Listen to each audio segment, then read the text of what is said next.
Welcome guys, this is Kailash Sharma and you are watching online platform of Kalp Career Institute।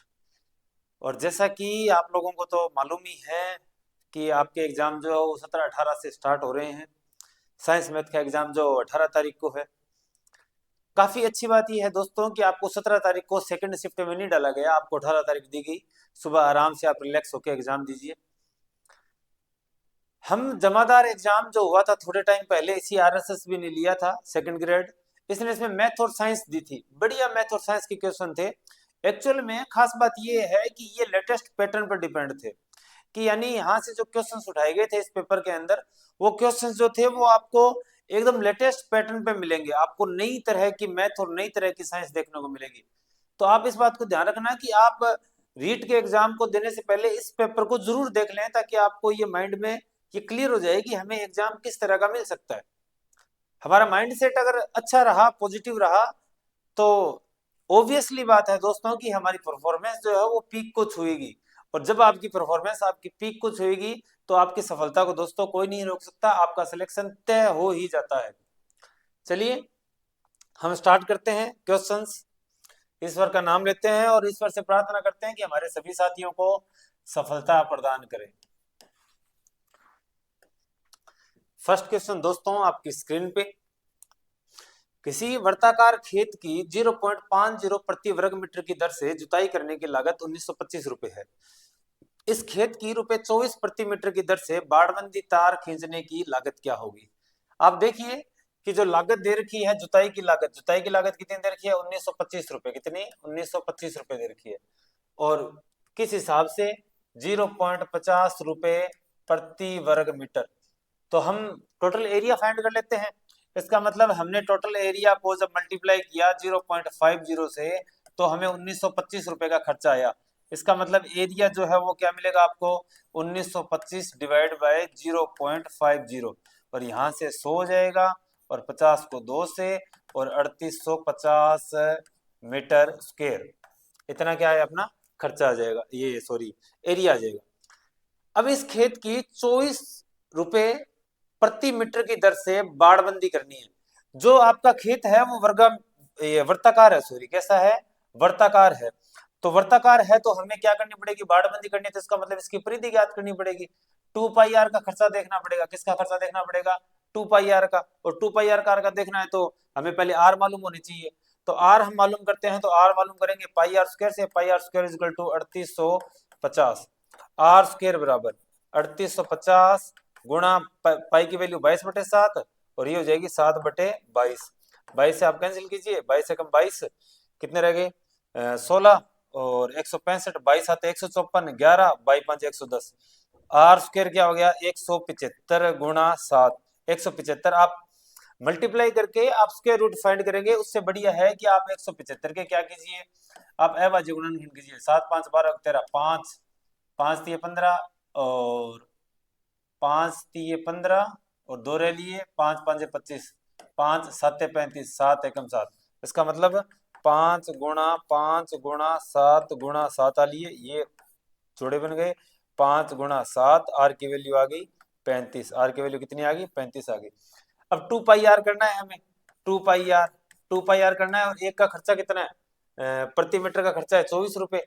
तो 2 multiply 22/7, are की value कितनी है आपकी 35, और गुणा में 24, 7 5 35। अब आप सारा देख लीजिए, बाई 5 110, 110 2 220, 220 मल्टीप्लाई 24, 24 24 2 48 का 8 हासिल रहेगी 4, 24 2 48 और 4 52, 528 आगे 0, 5280, 5280 रुपए, 5280 रुपए। इसका आंसर क्या हो गया, डी। क्या आंसर हो गया, डी। बढ़िया क्वेश्चन है दोस्तों। अब देखिए ये पूरी तरह से इसका पैटर्न अलग कैसे है, कि आप देखिए ए में केवल बी दे रखा है, बी में केवल ए दे रखा है, सी में केवल डी दे रखा है। अब आपको यहाँ से सी डी मिलेंगे तो आप इनके ऊपर जाने की कोशिश करेंगे, यानी कि ये आपको सिली मिस्टेक्स करवाने के लिए ऐसा क्वेश्चन गिवन है। आप लोग ध्यान रखेंगे, मैंने आपको पहले कह दिया कि पैटर्न अलग है। 10,000 रुपए की धनराशि को 8.5% वार्षिक चक्रवृद्धि ब्याज की दर से 1 वर्ष 3 माह के लिए निवेशित करने पर देय चक्रवृद्धि ब्याज क्या होगा। हमें क्या करना है, 1 वर्ष और 3 माह का ब्याज पूछा है, 1 वर्ष और 3 माह का ब्याज पूछा है। ठीक है, और 10,000 रुपए की धनराशि।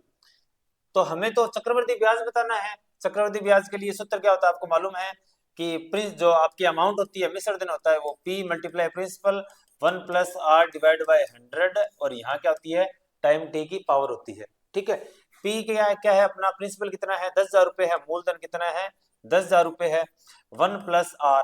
अच्छा, 1 वर्ष और 3 माह के लिए, यानी 1 वर्ष का तो पूरा खर्चा, और जो 3 माह की बात की गई है वो साल में मतलब तीसरे महीने जो है वो पैसा ले लिया जाएगा। लेकिन दर जो आपकी वो क्या है 8.5% जो वार्षिक है, इसका मतलब दर जो है वो आपकी 8.5, इसको 4 से भाग कीजिए ताकि साल के चौथा हिस्सा यानी 3 महीने के लिए आप दर निकाल पाए। तो मैं 8.5/4 कर दिया, इसको पढ़ा रहने दो ऐसे ही। आर 1 महीने के लिए 1 साल के लिए तो वैल्यू सेम रहने वाली है, तो यहां कर दिया 8.5/100। ठीक है, और वो जो है 3 महीने के लिए वो कर दिया मैंने 1 प्लस, आप इसको डिवाइड कर दीजिए, 4×2=8, 4×2=8 आ गया, और पॉइंट 4×1=4, और 4×1=4 के बाद 1 बच गया, 4×2=8, 2 बच गया, 4×5=20, यानी 2.125, 2.125, और बटे में आपका क्या रह जाने वाला है 100 रह जाने वाला है। ऊपर जो है वो 1 साल हो गया, एक तरह से 3 महीने को 1 साल मान लिया गया, 3 महीना जो अपना 1 साल है 3 महीने में, लेकिन दर क्या रहेगी, वो दर हमने उसका चौथा हिस्सा निकाल दिया क्योंकि वो वार्षिक गिवन थी, हमने साल के जो चौथा हिस्सा है उसी को 1 साल माना है, तो उसी के हिसाब से दर भी हमने निकाल ली। अब देखिए 10,000 गुणा ये हो गया 108.5/100, और ये हो गया 102.125/100। ठीक है, 2 0 से 2 0 कैंसिल, 2 0 से 2 0 कैंसिल। अब आप 102.125 को 108.5 से मल्टीप्लाई कीजिए, और सीधा सा एक ही तरीका है दोस्तों मल्टीप्लाई करने का, ज्यादा लंबा चौड़ा खींचना नहीं है, आप लोगों को सोचना नहीं है, लिखें इस तरह वैल्यू को और फटाफट कर दीजिए। 5×5 = 25 को 5 हासिल पाएगी 2, 5 2 10 और 2 12 2 हासिल लेगी 1, 5 1 5 और 1 6, 5 2 10 को 0 हासिल लेगी 1 1 और 5 1 5। अब आज आ गए 8 5 40 को 0 हासिल लेगी 4, 8 2 16 4 20 को 0 हासिल लेगी 2, 8 1 8 2 10 को 0 हासिल लेगी 1, 8 2 16 और 1 17 को 7 हासिल लेगी 1, और 8 ने 0 को 1 आ गया 8 1 8। अगर 0 गुणो करना है तो 1 काटो तो 0 खातर लगा दियो, और 1 काटो 1 गुणा करा तो बिन खातर आ गयो। अब लगाओ, अगर 1 ने गुणो करो 5 2 1 2 0 1, सारी वैल्यू यहीं आ जाएगी। 5 2 6 5 7 2 9 1 10 को 0 आंसर रहेगी 1, 5 1 6 1 7 और 1 8 8 2 10 को 0 आंसर रहेगी 1 1 10 से 11। ठीक है, कितनी संख्या 3 संख्या 8 है और 1 संख्या 8 है, 4 संख्या छोड़ के पॉइंट लगाने तो 3 4, तो 11,080.5625, और 11,000 रुपया आपनों के है मूल है, तो कितो बच गयो 1,080.56। अणपूछे निकटतम पूर्णांक मतलब बी 1,080। बी जो है वो उत्तर है क्या में, वो है वो देखो केवल बी ओ है ए में, तो ऑप्शन ए उत्तर होगा, बी को नहीं होगा, ऑप्शन ए है। उधर रखियो गड़बड़ हो जाएगी मां। कशेरुकियों वर्टिब्रेट्स को निम्नलिखित वर्गों में वर्गीकृत किया गया। कशेरुकी यानी कि जिकांगा एक तो रीढ़ की हड्डी हुआ है, और अकशेरुकी जिकांगा रीढ़ की हड्डी को नहीं हुआ। वर्टिब्रेट्स और नॉन वर्टिब्रेट्स, तो वर्टिब्रेट्स में किसा किसा है, साइक्लोस्टोम वर्टिब्रेट्स में आवे, रेप्टिलिया वर्टिब्रेट्स में आवे, लेकिन एनेलिडा वर्टिब्रेट्स में को नहीं। ठीक है, नहीं एनेलिडा जिका है वे नॉन वर्टिब्रेट्स में है, अकशेरुकी के अंदर है। मेमेलिया अपा मेमेलियना जिका आपकी मां को दूध पियावे सारा मेमेलियंस में आवे। मोलस्क ए को नहीं, मोलस्क कहते सुनो ना समुद्र वगैरह में होवे चीजा, तो सी और डी, सी और ई को नहीं, ए बी और डी, ए बी और डी, ए बी और डी, डी वो सही उत्तर। ऐसा क्वेश्चन आ जाए तो ऐसा क्वेश्चन ना था बेसिक इंस्टिंक्ट यूज करनी है था। अब देखो रमेश अपने कार्यालय से किसी दूरी को 1 घंटे और 24 मिनट में पूरी करता है। ठीक है, 24 मिनट में पूरा करता है, जिसमें से 2/3 दूरी वह 4 किलोमीटर प्रति घंटा और शेष दूरी 5 किलोमीटर प्रति घंटा की चाल से चलता है। मान लियो कि आठू ले गया दूरी है, ठीक है, मान ली x दूरी है। ठीक है, अब x दूरी को 2/3 हिस्सों यानी कि 2/3x। ठीक है, वो कितनी चालू चाल है 4 किलोमीटर प्रति घंटा की चालू चाल है। तो इंगो पर ए दूरी पर भाग दे दियो आप इंगो 4 गो। अब आ गयो टाइम अपना, क्या आ गयो टाइम आ गयो, प्लस करो शेष दूरी यानी कि 1/3 हिस्सों ये दूरी को 1/3x वो कितनी चालू चला है, वो 5 किलोमीटर की चालू चला है प्रति घंटा। इन दे दियो 5 भाग, तो 5 भाग दे दियो अपना टाइम आ गयो। दोनों कुल टाइम जिका है बुकिंग का बराबर है 1 घंटा और 24 मिनट का बराबर है। 24 मिनट ना आप फेर के कर लिया घंटा में धर लिया, तो 24/60 कर दिया, 6 चौक 24 और 6 5 30, 5 एकम 5 और 4 है 9, 9/5। अच्छा 6 चौक 24, 6 5 को नहीं 12, 12 दूनी 24 और 12 5 60, 5 एकम 5 और 2 7/5। अब काटा गलत था। अब वो 2 दुए 4, तो x/6 हो गयो और प्लस में वो x/, क्या हो गयो 15 हो गयो और बराबर में क्या आ गयो 7/5 आ गयो। 15 और 6 को एलसीएम कितना आ गयो 90, 60 भी कर सको, ठीक है 60 कर लिया लो आप लोग के लिए, कैलकुलेशन छोटी हो जाएगी। 60, 10x आ गयो उठे और 15 4 और 4x आ गयो बराबर 7/5। 10 और 4 14x, 14x बराबर 7/5 गुणा 8 आ गयो ऊपर मल्टीप्लाई करियो कोस मल्टीप्लाई 60 हो गयो।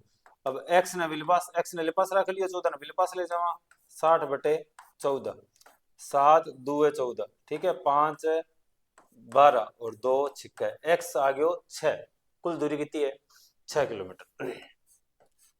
सी ध्यान रखियो कि आसान भी प्रश्न आवेगा, पर आसान प्रश्न सारा ही करेगा, आसान प्रश्न उसे लीड कौन कर पाओगा। थाने अगर सिलेक्शन चाहिए तो थाने बे प्रश्न करना पड़ेगा जिका बाकी दुनिया कौन करे, ताकि थे बे आगे जा पाओ, लीड कर पाओ और मेरिट में नंबर बना पाओ जल्दी सिलेक्शन मिला हो। 100 का प्रश्न देख के करके बन घना इतराने की जरूरत को नहीं। जीवाणुओं के द्वारा होने वाले रोग के सामान्य उदाहरण है टाइफाइड जो है सोलमोनेला टाइफी, सोलमोनेला टाइफी, सोलमोनेला टाइफी इस नाम के जीवाणु से होता है। तो पहला रोग जीवाणु से होता है। हेजा विब्रियो कोलेरी, हेजा विब्रियो कोलेरी ये भी किससे होता है, ये भी जीवाणु से होता है, ठीक है जीवाणु है ये भी। और एंथ्रेक्स, एंथ्रेक्स खुद बेसिलस एंथ्रेक्स, बेसिलस एंथ्रेक्स जो कि पाउडर के टाइप के स्ट्रक्चर में मिलता है। तीनों ही इन्फ्लुएंजा ये वायरस से होता है, किससे होता है वायरस से होता है। मलेरिया ये प्लाज्मोडियम, प्लाज्मोडियम नाम के किससे होता है प्रोटोजोआ से, किससे प्रोटोजोआ से होता है। तो ए बी सी, और ए बी सी किस में ऑप्शन है ए बी सी डी है, ठीक है। चलिए नेक्स्ट क्वेश्चन 7th, ये क्वेश्चन आप देखिए, ये क्वेश्चन 6th क्लास की एनसीईआरटी का क्वेश्चन है। आप लोग यकीन नहीं करेंगे इस साल जो न्यू एनसीईआरटी लगाई गई है बोर्ड के द्वारा 6th क्लास की, ये आपको वहां से एज इट इज मिलेगा, एज इट इज जैसा ये है वैसा का वैसा। अगर आप ये सोचिए कि वहां से इस तरह के क्वेश्चन दिए जा सकते हैं, तो अगर बोर्ड अपने पर आ गई और एनसीईआरटी से भी पेपर दे दिया ना तो झाग फेंक दोगा थे सच में। चित्र आरेख, पिक्टोग्राफ, पिक्टोग्राफ मतलब कि चित्र से जो चीजें बताई जाती है आसानी से बताई जा सके। चित्रात्मक निरूपण ये रहा, ए का 4 नंबर के आगे। दंडारेख, दंडारेख और दोहरा द्विदंडारेख, द्विदंडारेख बनाया जाता है तुलना के लिए, किसके लिए तुलना के लिए, तुलना की जा सके। ये रहा एक साथ है डाटा के दो समुच्चय, पाई चार्ट है वर्तारेख और दंड आरेख है दंड के साथ। तो 1 नंबर के आगे 4 नंबर, 1 का 4 नंबर, इन दोनों में 4 नंबर है। बी जो है उसके आगे 3 नंबर, बी 3 नंबर, सी वाला ऑप्शन जो है वो सही जा रहा है क्योंकि यहाँ इसमें गड़बड़ होगी। तो दोस्तों एनसीईआरटी को बढ़िया ढंग से कर लेना, बढ़िया ढंग से देख लेना। किसी व्यक्ति का वेतन 20% कम किया गया, उसके घटे हुए वेतन में से कितने प्रतिशत की वृद्धि की जाए कि बढ़ा हुआ उसके मूल वेतन के बराबर हो। 100 उसका मान लिया मूल वेतन, 20 की कमी कर दी, 80 हो लिया, वापस कितना करना है 100 करना है, 20 बढ़ाना है तो 20 की वृद्धि 80 पे होगी, 20 के आगे परसेंट लगाना है, 80 के ऊपर 100, 20 चौके 80, 4 25, 25%। और दोस्तों एक बात को ध्यान रखना कि आप लोगों को क्वेश्चन फास्ट करने हैं ताकि बचे हुए टाइम में आप क्रॉस चेक कर सकें, और क्रॉस चेक करने से आप लोगों का अगर आपका आंसर सही स्टिक बैठता है, आपको एग्जाम में मालूम चल जाता है, तो आपका माइंडसेट जो है वो बहुत ही पॉजिटिव रहेगा और शानदार परफॉर्मेंस देगा आपको। ध्यान रखना इस बात को। अब ये नए टाइप के क्वेश्चंस है, आपको ऐसे क्वेश्चन आज तक आरएसएसबी ने कभी नहीं दिए। आपको ये क्वेश्चन ऐसे दिखाई देंगे अभी, आपको रीट के एग्जाम में तो ऐसे ढेर मिलेगा, क्योंकि वो स्पेशल मैथ और साइंस का पेपर है। ये तो स्पेशल मैथ साइंस का था भी नहीं, अब मैथ और साइंस का होगा स्पेशल। और देखना आप लोग उस पेपर में क्वालिटी देखना आरएसएसबी क्या कर सकती है। नीचे दो कथन दिए हैं, एक अभिकथन के रूप में लिखित है, असर्शन के दूसरा और कारण है। देखिए, किसी सामान्य चतुर्भुज का क्षेत्रफल 1/2 गुना विकर्ण की लंबाई और अमुक समूह भुजाओं का योग गलत है। ये विकर्ण का क्षेत्रफल नहीं होता, विकर्ण का क्षेत्रफल होता है 1/2 गुना विकर्ण की लंबाई का योग, विकर्णों का योग, बिल्कुल विकर्ण की लंबाई और मल्टीप्लाई। अगर इस तरह का कोई अगर आपके पास चतुर्भुज है तो यहाँ से जो लंब डाले गए हैं इन लंबों का योग, आमने सामने की भुजा पर डाले गए लंब का योग आता है। इसका मतलब अभिकथन गलत है आपका। त्रिकोणीयन की प्रक्रिया, अब आप बताइए कि क्या आप में से किसी ने भी अपने जीवन में त्रिकोणीयन प्रक्रिया का नाम सुना है क्या? अब आप त्रिकोणीयन प्रक्रिया का नाम ही नहीं सुना तो आप इस कारण को क्या बता देंगे? मतलब ही पैदा नहीं होता। आप लोग फिर तुक्का लगाएंगे, और तुक्का लगाएंगे आपका तुक्का गलत होगा। और आप लास्ट एग्जाम में देख लेना दोस्तों, जो 2023 के स्टार्टिंग में 25 फरवरी 2023 को जो एग्जाम हुआ था, 150 में से जिन लोगों ने 130 क्वेश्चन किए थे उनका सिलेक्शन नहीं हुआ था। वो लोग 80 पे आ चुके थे, 85 पे आ चुके थे, और जो लोग 105 110 यहाँ थे वो सिलेक्टेड है, जॉब कर रहे हैं। ऐसे क्वेश्चन आपको गलती करवाएंगे। अब आप कहेंगे सर त्रिकोणीय प्रक्रिया कहाँ आ गई, एनसीईआरटी पढ़ते नहीं, तो फिर ये ऐसे ही होगा, कहां से आएगी यही मालूम चलेगा अपने को। त्रिकोणीय प्रक्रिया क्या होती है कि एक कोई चतुर्भुज है, उस चतुर्भुज में आपने एक विकर्ण लगाया, विकर्ण लगाने से दो त्रिभुज बन गए, इस त्रिभुज का आप एरिया फाइंड करो, इस त्रिभुज का आप एरिया फाइंड करो, दोनों का टोटल कर दो, सम जो होगा वो किसका होगा? इस क्वाड्रिलेटरल यानी कि चतुर्भुज का क्षेत्रफल होगा, इस चतुर्भुज का क्षेत्रफल होगा, कुल क्षेत्रफल होगा। ये जो प्रक्रिया है इसे त्रिकोणीय प्रक्रिया के नाम से जाना जाता है। तो बिल्कुल त्रिकोणीय की प्रक्रिया में सामान्य चतुर्भुज के क्षेत्रफल का सूत्र ज्ञात करने में सहायता करती है। कथन कारण सही है, अभी कथन गलत है। ए सही नहीं है लेकिन आर सही है। और अगर आपको एग्जैक्ट पता करना हो कि अभिकथन और कारण के बीच में दोनों ही सही हो जाए और व्याख्या करता है कि नहीं करता, तो आप बीच में क्योंकि लगा के देख लिया करें। जैसे कि मान लो कि अभिकथन है कि पूरे भारत में गोलगप्पे मिलते हैं, पूरे भारत में गोलगप्पे मिलते हैं, ये अभिकथन है। और इसका कारण मान लो ऐसे दे दिया कि गोलगप्पे खट्टे हैं, तो आपको अगर ये दोनों बातें सही है, पूरे भारत में भी मिलते हैं, गोलगप्पे खट्टे भी होते हैं, लेकिन अगर आपको पता करना हो कि क्या ये सही व्याख्या करता है, तो आप बीच में क्योंकि लगा के देखें कि पूरे भारत में गोलगप्पे मिलते हैं क्योंकि गोलगप्पे खट्टे हैं, क्या गोलगप्पे खट्टे हैं इसलिए पूरे भारत में मिलते हैं? ना ना, ये गलत बात है। इसका मतलब सही व्याख्या नहीं करता, कारण जो है वो सही व्याख्या नहीं करता। ठहराव को छोड़कर किसी बस की चाल 64 किलोमीटर प्रति घंटा और ठहराव को सम्मिलित करते हुए बस की चाल 48 किलोमीटर प्रति घंटा है। 64 स्पीड के साथ ठहराव को छोड़कर और ठहराव को सम्मिलित करते हुए 48 किलोमीटर प्रति घंटा उसकी चाल है। अब आपको क्या करना है कि आपको दूरी माननी है, वो कितनी दूर चलता है, कितने मिनटों के लिए रुकती है, 1 घंटे के लिए, आपको दूरी माननी है। तो दूरी आप रैंडम दूरी मत मानिए कि 100 मीटर मान ली, 200 किलोमीटर मान ली, आप मानिए इन दोनों का एलसीएम। आप क्या मानिए? इन दोनों का एलसीएम।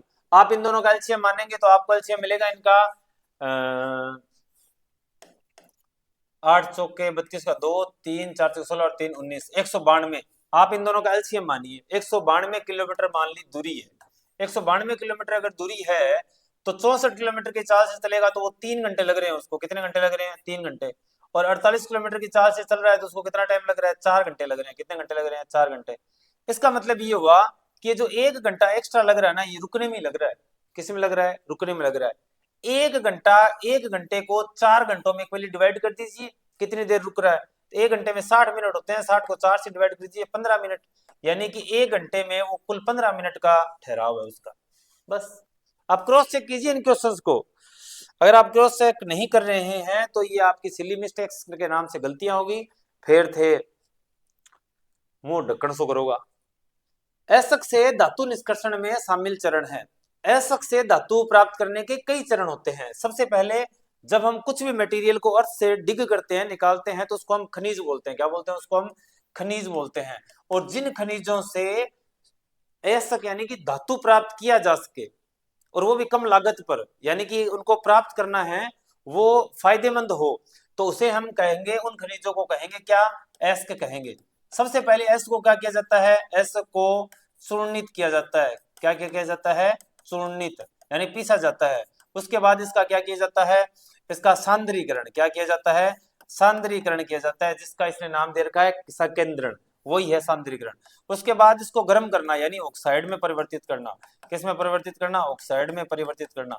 ऑक्साइड में परिवर्तित करने की दो विधियां हैं, भर्जन और निस्तापन। कौन सी, भर्जन और निस्तापन। दोनों में ही गर्म किया जाता है, दोनों में क्या किया जाता है, गर्म किया जाता है। इसके बाद क्या प्राप्त होती है आपकी, धातु की प्राप्ति। उसके बाद धातु की प्राप्ति करते हैं अपचयन से। किससे, अपचयन से, ठीक है। और धातु की प्राप्ति के बाद क्या किया जाता है, शुद्धिकरण, क्या किया जाता है, शुद्धिकरण किया जाता है। आपको ये धातु की प्राप्ति अपचयन वाला कॉन्सेप्ट आप देख सकते हैं, 10th क्लास में भी गिवन है।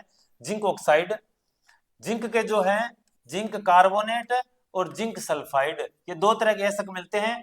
जिंक सल्फाइड का क्या किया जाता है, भर्जन किया जाता है, यानी कि ऑक्सीजन की उपस्थिति में गर्म करेंगे तो जिंक ऑक्साइड बन जाएगा, और इसका निस्तापन किया जाता है। जिंक कार्बोनेट का ऑक्सीजन की आवश्यकता नहीं है, क्योंकि इसके पास खुद के पास ऑक्सीजन है ऑक्साइड बनाने के लिए, तो यहाँ ऑक्सीजन की उपस्थिति नहीं होती, याद रखना, माइनस लगाया है। तो जिंक ऑक्साइड की उचित अपचाय की उपस्थिति में कार्बन जो है उचित अपचाय करे होगा, जो जिंक ऑक्साइड का अपचयन कर देगा, और क्या पता लग जाएगा आपको, जिंक मिल जाएगा। आप कार्बन की जगह अभिक्रियाशील धातुओं का उपयोग कर सकते हैं, जैसे कि आप मैग्नीज ऑक्साइड के साथ एल्यूमिनियम का अगर उपयोग करें तो क्या बन जाएगा आपका Mn प्लस Al2O3, और साथ में क्या निकलेगी, उष्मा निकलेगी। क्या निकलेगी, उष्मा निकलेगी। अगर आप इसी अभिक्रिया को आयरन के साथ यूज करते हैं, किसके साथ है, आयरन के साथ यूज करते हैं, एल्यूमिनियम का यूज करते हैं, तो क्या मिलेगा आपको Al2O3, और साथ में क्या मिलेगा, आयरन, और प्लस में उष्मा। और ये अभिक्रिया इतनी ज्यादा उष्मा छिपी होती है कि आपको जो आयरन है वो मेल्ट मिलता है, यानी कि गलित अवस्था में। और इस तरह के अभिक्रिया का उपयोग हम करते हैं रेल की पटरियां वगैरह को जोड़ने के लिए, और इस अभिक्रिया का स्पेशल एक नाम भी है, क्या, थर्मिट प्रक्रम। क्या नाम है, थर्मिट प्रक्रम। तो यहाँ हम उन धातुओं का उपयोग करते हैं जो ज्यादा विक्रियाशील हो। इस बात को अच्छे ढंग से पढ़ लेना। ये क्वेश्चन, ये मटेरियल सारा मैंने 10th क्लास का बताया आपको, और रीट में यहाँ से प्रश्न आने की पूरी पूरी संभावना है। तो आप इनके अब सीक्वेंस देख सकते हैं। सबसे पहले क्या किया जाता है, सेकेंडरीकरण किया जाता है। उसके बाद गर्म करेंगे, बिल्कुल वो चूर्णित वाला छोड़ दिया इसने, और धातु की प्राप्ति होगी, उसके बाद शुद्धिकरण होगा, यानी ABDC, ABDC, सी इसका आंसर सही होगा। क्वेश्चन 12, एक 6 सेंटीमीटर त्रिज्या वाले मिट्टी के गोले को नया रूप देकर 24 सेंटीमीटर ऊंचाई वाला एक शंकु बनाया गया। शंकु के आधार की त्रिज्या क्या है। अब आपको गोलों के और इनके शंकु के जो सूत्र हैं वो याद होने चाहिए। याद नहीं है तो हम आप लोगों के लिए प्रयास करेंगे कि आपको इन सूत्रों को कैसे डेराइव किया जा सकता है, ताकि आपको रटना ना पड़े। इस तरह की क्लासेस जो है हम आपको नई क्लासेस स्पेशल मैथ के लिए अवेलेबल करवाएंगे, एक नए सर के साथ। आप वहां आपको ये सारी की सारी चीजें जो है मैथ आपकी सुपर फास्ट कर दी जाएगी।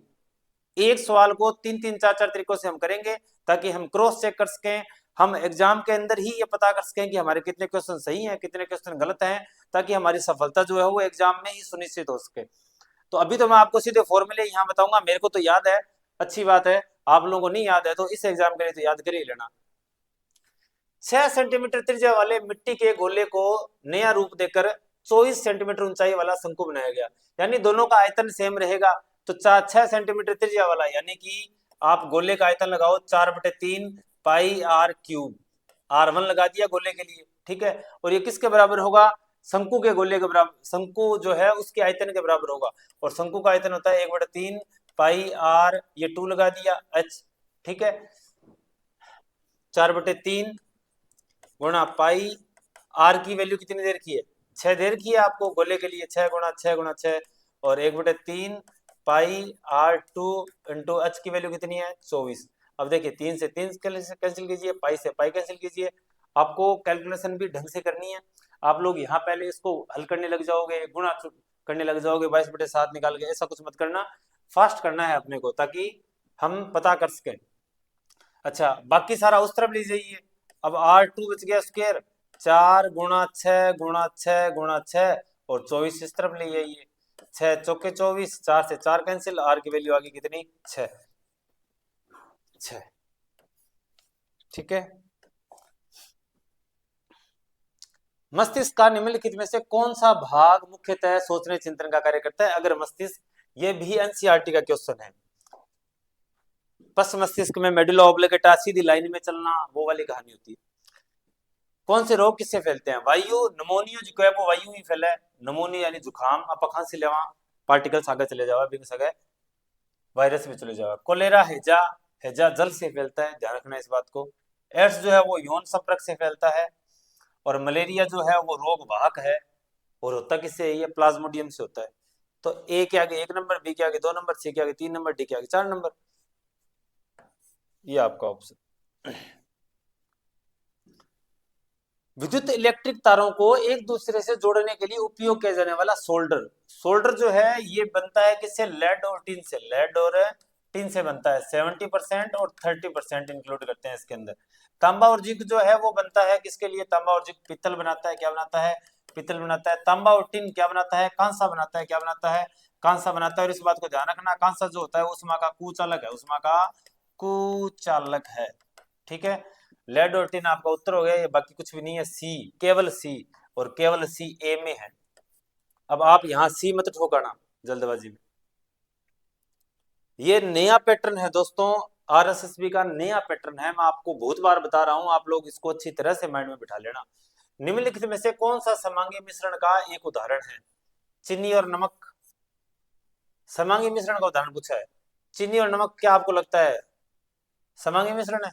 तेल में जल समांगी मिश्रण है? समांगी मिश्रण मतलब है जो, जिसमें आप बता नहीं सकते कि, जैसे मतलब हम एक एग्जांपल जो सामान्य बनाते हैं, शिकंजी बनावा आपा, तो भी हम देखा था ठा कौन पड़ सके शिकंजी में कई अठुआ ज्यादा मिट्टी है, चीनी बोली है, अठुआ कम मिट्टी हो सी, अठेंग में ज्यादा खट्टो सी, अठे नींबू ज्यादा है, देखा को नहीं मालूम चला है। इक्वली डिस्ट्रीब्यूट हुआ है, वे सारा एक ही स्टेट के अंदर काम करने लग जाए। तो चीनी और नमक तो अलग अलग पड़े रहा है, तेल में जल भी अलग अलग पड़े रहे, तेल में जल में चीनी ये इक्वली डिस्ट्रीब्यूट होती है, और बालू और ना सी इसका सही उत्तर है। ये तो बहुत बेसिक है, समांगी और विषमांगी मालूम होना चाहिए, लेकिन इस तरह के क्वेश्चन जो है ना, इतने आसान क्वेश्चन रीट में नहीं देखने को मिलेंगे। फॉर्मूले आगे वापस। बेलन का, बेलन का कुल वक्र पृष्ठ का क्षेत्रफल। अब बेलन का वक्र पृष्ठ का क्षेत्रफल या फिर तो आप याद करो अच्छे ढंग से, या फिर आपको ऐसे मालूम होना चाहिए। बेलन का वक्र पृष्ठ का जो क्षेत्रफल होता है वो होता है 2πr(h) होता है, और ये हो गया πr², और ये भी क्या हो गया? πr²। मतलब है 2πr(h) प्लस 2πr²। अब कॉमन क्या आ रहा है? यहाँ पे 2 आ रहा है, पाई आ रहा है, आर आ रहा है, h प्लस आर रह लिया, 2πr ब्रैकेट में h प्लस आर। ये तो बेलन का मिल गया। शंकु का, ये शंकु का खुद का है, πrl होता है उसका। शंकु का ये जो वक्र पृष्ठ है ये होता है πrl, और ये जो नीचे का एरिया है ये आ गया πr²। दोनों में कॉमन निकालिए, πrl प्लस आर आ लिया। और ओ वो घना बार लखो चौधरी चोखो ऊंट ले उधार ओबो है, और गोला को 4πr²। वक्र पृष्ठ का क्षेत्रफल है ये। अगर 4/3πr³ कर दिया तो वो आयतन बन जाता है, यानी कि ये इक्वली है, एक आगे एक, बी के आगे 2, सी के आगे 3, डी के आगे 4 number, option B. Next question. कपड़े के बड़े पैकेट का 2/3 भाग 5% के लाभ पर बेचा गया और शेष भाग 5% की हानि पर बेचा गया। कुल अर्जित लाभ 500 रुपए है। तो आप इसे 100 मान के भी कर सकते हैं, और इसने जब 2/3 भाग का कहा है तो हम एग्जैक्ट पूरा जो मेन है उसे 3 मान लेते हैं। तो 3 का 2 भाग तो बेचा गया कितने प्रतिशत के लाभ पर? 5% के लाभ पर। और जो एक बेचा गया है वो कितने के लाभ पर बेचा गया है? वो हानि पर बेचा गया, कितने प्रतिशत की हानि पर? 5% की हानि पर। कितने प्रतिशत की हानि पर? 5% की हानि पर, यानी लॉस है ये, और ये क्या है? प्रॉफिट है। तो 2 × 5/100, और ये लिया 1 × 5/100। ठीक है, और 5 2 10, 10/100, और ये लिया 5/100। तो 5/100 का क्या आ गया? लाभ आ गया। तो 5/100 किसके बराबर हो लिया? ये टोटल लाभ हो गया, ये हानि होगी, माइनस किया तो आपको मिला 5/100। ये 5/100 क्या हो गया? आपका लाभ हो गया, जो सवाल वाले के मुताबिक कितने के बराबर है? 500 के बराबर है। लेकिन इसने तो पूछा है टोटल 3 की वैल्यू पूछी है, तो 3 बराबर 500/5 × 100 × 3, 100 और 3 को किया 30,000, इसकी वैल्यू हो जाएगी 30,000। ठीक है, क्वेश्चन नंबर 19। किसी आयताकार कक्ष की लंबाई चौड़ाई 4 मीटर बढ़ाए जाने के पश्चात 4:3 के अनुपात में है और 4 मीटर घटाए जाने के बाद 2:1 में है। तो आप ये देखिए, देखो इस भाई ने जो क्वेश्चन कर रखा है वो इन ऑप्शंस को लेके कर रखा है। बढ़िया तरीका है ऑप्शंस को लेके भी करने का, आप यहां से भी क्लियर हो जाते हैं। बट आप अगर हर क्वेश्चन में ये देखेंगे कि वो कहाँ से कैसे किया जाए, तो अगर आपको ऑप्शन से ठीक लग रहा हो, आप फास्ट कर सकते हैं, तो बिल्कुल आप ऑप्शन को चूज कीजिए। अगर आप ऑप्शन को नहीं देख पा रहे हैं, वहां से ठीक नहीं लग रहा है, तो आप इसको फटाफट अलग भी कर लीजिए और बाद में उसको हम चेक तो कर ही लेंगे, उसमें कोई दिक्कत नहीं है, क्रॉस चेक कर लेंगे। लंबाई मान ली कितनी है, लंबाई मान ली x है और चौड़ाई कितनी मान ली y है। अब ये क्या कह रहा है कि लंबाई चौड़ाई में से 4-4 मीटर बढ़ाए जाने के बाद x+4 बटे y +4 कर दिया, तो कितनी वैल्यू आएगी आपके पास 4/3। कितनी आएगी 4/3। और इसने कहा है 4 मीटर घटा दें, यानी x -4 कर दें और y -4 कर दें, तो कितनी वैल्यू आएगी 2/1। कितनी वैल्यू आएगी 2/1। अब आप क्रॉस मल्टीप्लाई कीजिए, 3x + 4 × 12, 4y + 16 और इस तरफ कीजिए x - 4 बराबर 2y - 4 2 8। अब यहाँ 3x - 4y बराबर 12, उस तरफ जाएगा माइनस का आ जाएगा, 16 - 12 कितने हो जाएंगे 4 हो जाएंगे। और इस तरफ रहेंगे x - 2y, ये माइनस का उस तरफ जाके प्लस का हो जाएगा, -8 + 4 माइनस का कितना बच जाएगा 4 बच जाएगा। अब आप इसको मल्टीप्लाई करना है, तो आप इसको 2 से मल्टीप्लाई कर दीजिए आप इसको, ताकि 2 2 4 हो जाएगा, कैंसिल हो जाएगा। तो 2x - 2 2 4y -8। अब माइनस माइनस दे रखे हैं, अपने को क्या कर लेते हैं घटा देते हैं, माइनस करेंगे तो सारे निशान चेंज हो जाएंगे, ये प्लस का हो जाएगा, ये भी प्लस का हो जाएगा। अच्छा, तो ये कैंसिल हो जाएगा, 3x में से 2x बच गया, कितने बच गया x रह गया, और 8 से और 12, x कितनी आ गई 12 आ गई। अब किसी से भी देख लीजिए, इस वैल्यू में देख लीजिए, इसमें देख लीजिए, ये जो निकला है हमारे पास, इसमें से देख लेते हैं। x की वैल्यू कितनी कीजिए 12, -2y बराबर -4 है, -2y, ये उस तरफ जाके माइनस का हो जाएगा, 12 और 4 16, -16, माइनस माइनस कैंसिल हो जाएंगे, y बराबर 8 आ जाएगा। तो 12 लंबाई और 8 है चौड़ाई। अब आप क्रॉस चेक कर लीजिए, आप आंसर के साथ ऑप्शंस के साथ भी इस क्वेश्चन को कर सकते हैं, इस भाई ने बढ़िया किया है।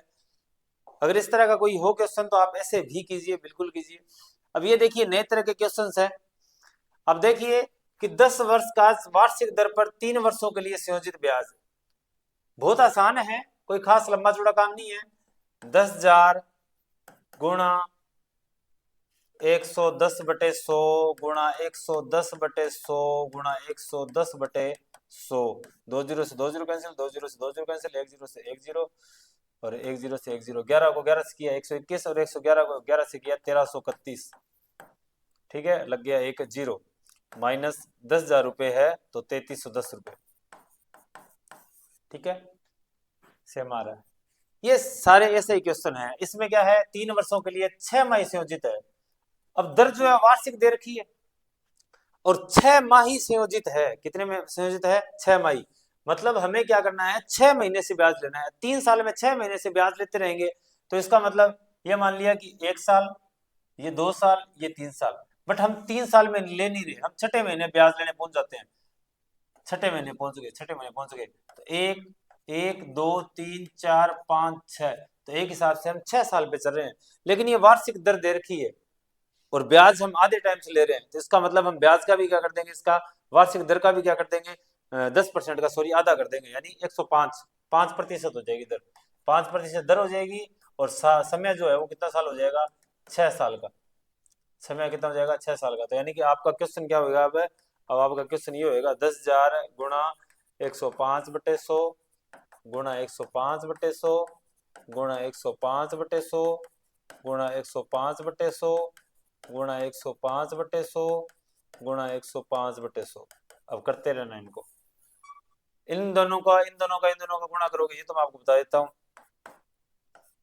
ये तो कैंसिल हो ली। 105 को 10 को 11 से किया 110, 110 25, इनको करोगे तो 110 25 और इनको करोगे तो 110 25। बिना किसी श्रम के फटाफट कर ही लेना, जितने ज्यादा फास्ट करोगे उतना बढ़िया है। नीचे 2 कथन दिए हैं, वो कथन वाले सवाल वापस मैंने बताया कि आपने पैटर्न बदल दिया है। एक गोलीय दर्पण की परावर्ती सतह अंदर अथवा बाहर की ओर वक्रित मुड़ी हो सकती है। बिल्कुल सही बात है, ये मुड़ी भी हो सकती है, सही जरूर है। जिस गोलीय दर्पण की सतह बाहर की ओर वक्रित मुड़ी होती है उसे अवतल दर्पण कहते हैं। जिस गोलीय दर्पण की सतह बाहर की ओर वक्रित हो, ये तो होता है अवतल दर्पण। कौन सा होता है? अवतल दर्पण, ठीक है। और ये होता है आपका उत्तल दर्पण। कौन सा होता है? उत्तल दर्पण। तो क्या ये बात सही है क्या कि जिस गोलीय दर्पण की सतह बाहर की ओर वक्रित हो, बाहर की ओर वक्रित हो, वो अवतल नहीं होता दोस्तों, वो उत्तल होता है, बाहर की ओर वक्रित हो सतह। अगर ये परावर्तक सतह की बात कर रहा है, किसकी बात कर रहा है? परावर्तक सतह की बात कर रहा है। परावर्तित सतह अंदर या बाहर की ओर होती है, ठीक है, बाहर की ओर होती है, वो उत्तल होता है। तो मतलब आर गलत है, ए सही है। गलत है, ए सही है लेकिन ए सही है लेकिन आर सही नहीं है, ठीक है, आर गलत है। ऊपर वाले ने बता रखा है सारी चीजें। निम्नलिखित में से किसे पादप वर्ग का एम्फीबिया कहा जाता है? एम्फीबिया मतलब एम्फीबियंस। एम्फीबियंस यानी जो पानी में भी रह सकते हैं और जमीन पे भी रह सकते हैं। ऐसे हैं ब्रायोफाइटा, जो रहते तो जमीन पर है लेकिन इनको कहाँ जाने की जरूरत पड़ती है? अपने विकास, अपने जनन के लिए पानी में जाने की आवश्यकता पड़ती है। जैसे एम्फीबियंस जो मेंढक होते हैं, वो रहते तो जमीन पर है लेकिन उनको अंडे देने हैं तो वो कहाँ जाएंगे? वो वापस से पानी में जाएंगे। निम्नलिखित युक्तियों में से किसमें अवतल दर्पणों का उपयोग नहीं होता? वाहनों की हेडलाइट में अवतल दर्पण का उपयोग होता है। जो यहाँ ऐसे हेडलाइट लगी होती है, ये जो अवतल दर्पण है, ये और याद रखना ये कहाँ लगा होता है? ये अवतल दर्पण के फोकस के निकट। किसके होता है? फोकस के निकट होता है ये। सौर भट्टी, सौर भट्टी में अवतल दर्पण लगा होता है। वाहनों के पथ दृश्य में इसमें लगा होता है उत्तल दर्पण। कौन सा लगा होता है? उत्तल दर्पण। उत्तल दर्पण मतलब कि जो छोटा करके दिखाएगा। सर्चलाइट में भी होता है, जिसका उत्तर हो गया सी। नेक्स्ट क्वेश्चन, समस्त रीढ़धारी प्राणियों में वयस्क अवस्था सहित जीवन पर्यंत कौन सी मेरुदंडीय विशेषता पाई जाती है? अभिपृष्ठ, वीवर, तंत्रिका, रज्जु, ये पिछले वाली, ये आपको मिलेगी ही मिलेगी। कशेरुकों की बात हो रही है जिनमें रीढ़ की हड्डी होती है। रक्त परिसंचरण की प्रक्रिया में मानव हृदय के अंग निम्नलिखित में कौन से अनुक्रम में काम करते हैं? इस तरफ आ गया बाया, बाया अलिंद, बाया निलय, दाया अलिंद, दाया निलय। रक्त आता है सबसे पहले दाया अलिंद में, यहाँ से आता है दाएं निलय में, यहाँ से जाता है फेफड़ों में, फेफड़ों से बाया अलिंद में, बाया अलिंद से बाएं निलय में। तो दाया अलिंद, दाया निलय, दाया अलिंद, दाया निलय, B D A C, B D A C, B D A C A. इन भाई साहब की मैथ तो अच्छी है लेकिन ये प्रॉब्लम है साइंस में। हाइपरमेट्रोपिया से पीड़ित व्यक्ति को आसानी से पढ़ने के लिए पठन सामग्री को आंख से कितनी दूरी पर रखना चाहिए? हाइपरमेट्रोपिया, आप इंग्लिश में इनके वर्ड जरूर याद रखेंगे, ध्यान रखेंगे इस बात को। आप इंग्लिश को बढ़िया यूज करना है आपको एग्जाम के अंदर। हाइपरमेट्रोपिया यानी कि जो क्या हो, दूरदृष्टि दोष। कौन सा दोष होता है? ये दूरदृष्टि दोष होता है। और निकट दृष्टि दोष को बोलते हैं मायोपिया। क्या बोलते हैं? मायोपिया। कैटेरेक्ट होता है, मोतियाबिंद, एस्टेगमेटिज्म होता है, ये दृष्टि विषम्यता बोलते हैं उसको, ठीक है। और प्रेस बायोपिया, जरा दृष्टि दोष। प्रेस बायोपिया क्या होता है? जरा दृष्टि दोष। प्रेस बायोपिया, ये जरा दृष्टि दोष, जिसमें दोनों ही होते हैं बूढ़े होने पर। जरा कितनी दूरी पर रखना चाहिए पठन सामग्री? हाइपरमेट्रोपिया दूर दृष्टि दोष यानी कि उसको निकट का साफ नहीं दिखाई देता, उसको 25 सेंटीमीटर से अधिक दूरी पर रखनी पड़ती है। कितनी दूरी पर? 25 सेंटीमीटर से अधिक दूरी पर रखना पड़ता है, ठीक है। दूर की दृष्टि तो है लेकिन पास का साफ दिखाई नहीं देता, तो उसको 25 सेंटीमीटर से भी ज्यादा दूरी पर, 30, 40, 50, जो नजदीक बिंदु है वो दूर चला जाता है, दूर से वो उसे देख पाएगा उसको। क्वेश्चन नंबर 27, प्रिज्म आपतित श्वेत प्रकाश को निम्नलिखित अनुक्रम में रंगों की पट्टी बैंड में विभक्त कर देता है। ये हमें मालूम है, VIBGYOR, विग्योर, ठीक है। इनमें से हम सीक्वेंस देखते हैं। ये वॉयलेट, वॉयलेट, इंडिगो, इंडिगो मतलब जामुनी, बैंगनी जामुनी, नीला ब्लू नीला, हरा, पीला, संतरी और लाल। बैंगनी, बैंगनी के बाद आएगा इंडिगो जामुनी, बी सी, पहले ए फिर C, D, A C D E, A C D E B, A C D E B, D option. एक सॉरी, एक्सक्यूज मी फ्रेंड्स, हाँ, सामान्य भौतिक प्रक्रिया के द्वारा कौन सा परिवर्तन सर्वाधिक सुगमता से उत्क्रमित हो सकता है, आसानी से वापस किया जा सकता है? बालू और जल का जो मिश्रण होता है ना, उसको आसानी से ले किया जा सकता है। बालू नीचे पड़ी रहती है, ऊपर से वो आपने पढ़ा होगा उसादन, निस्यंदन। अंडे को तलना, सीमेंट का जमना, दूध का खट्टा होना, इनको उत्क्रमित नहीं किया जा सकता। पी धनराशि पर R% वार्षिक दर से 2 वर्षों में साधारण ब्याज और चक्रवृद्धि ब्याज का अंतर क्या होगा? इसका दोस्तों ये एग्जैक्ट सूत्र होता है PR²/100। इस तरह के क्वेश्चन आपको ढंग से करने पड़ेंगे, बढ़िया ढंग से करने पड़ेंगे। केवल डी इसका उत्तर होगा, ठीक है। राम की कार्य कुशलता श्याम से दुगनी है, वह दोनों एक साथ किसी कार्य को 18 दिन में समाप्त कर सकते हैं। राम अकेला उस कार्य को कितने दिनों में समाप्त करेगा?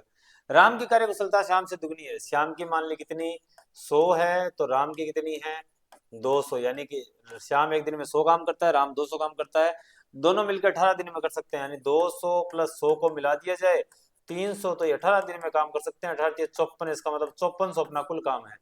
राम उसको कितने दिनों में करेगा? 5400 कुल काम है, तो राम 200 का भाग दे दो, 27 दिन लगेंगे।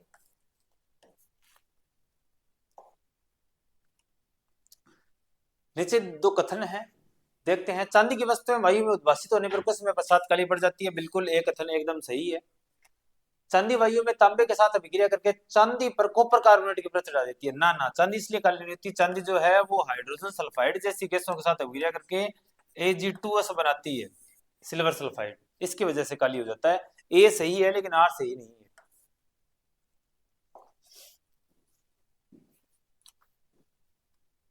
का महत्तम समापवर्त्य क्या होगा? बाकी सभी में तो बहुत नंबर दे रखे हैं, इसमें 1 3 है, 1 5 है, 1 7 है, तो यहाँ से 3 × 5 × 7 उठा लो, यहाँ से 3 × 5 × 7 उठा लो, 11 तो किसी में नहीं है, तो 5 × 3 15, 15 × 7 105। कुछ सवाल तो इसमें हलवा है, हलवा बस खाना है सीधा। नीचे दिए विकल्पों में सबसे उपयुक्त उत्तर चुने। किस बात का कि विद्युत धारा का सुचालक नहीं है? एल्यूमिनियम फॉइल, चांदी फिल्म, ताम्र सिक्का, प्लास्टिक नहीं होता। और इसी के साथ अपने जमादार भर्ती पेपर के सभी प्रश्न पूरे होते हैं। आप लोग शायद इस पेपर को देख के समझ गए होंगे कि RSS भी आपके रीट मैथ साइंस का जो है पैटर्न किस तरह का रखने वाली है। इस बात को ध्यान रखना अच्छे ढंग से कि आप ये कथन वाले क्वेश्चंस, इन क्वेश्चंस को ढंग से देखें। आप क्योंकि लगा के, बिकॉज, एज लगा के करें। आप कथन और कारण को सही देखें, आपको ढेर मिलेंगे इस तरह के क्वेश्चंस के। और एनसीईआरटी इस बार राज करने वाली है, आप देखना इस बात को। आईसीटी के क्वेश्चंस भी मैं आपको बता रहा हूँ किस तरह से देखने हैं आपको। तो दोस्तों उम्मीद करते हैं और हमारी पूरी शुभकामनाएं हैं, हम ईश्वर से प्रार्थना करते हैं कि हमारे साथियों का, सभी साथियों का सिलेक्शन हो। बहुत बहुत धन्यवाद साथियों, हमारे साथ बने रहने के लिए। मिलेंगे नेक्स्ट क्लास में, तब तक के लिए धन्यवाद। जय श्री राम।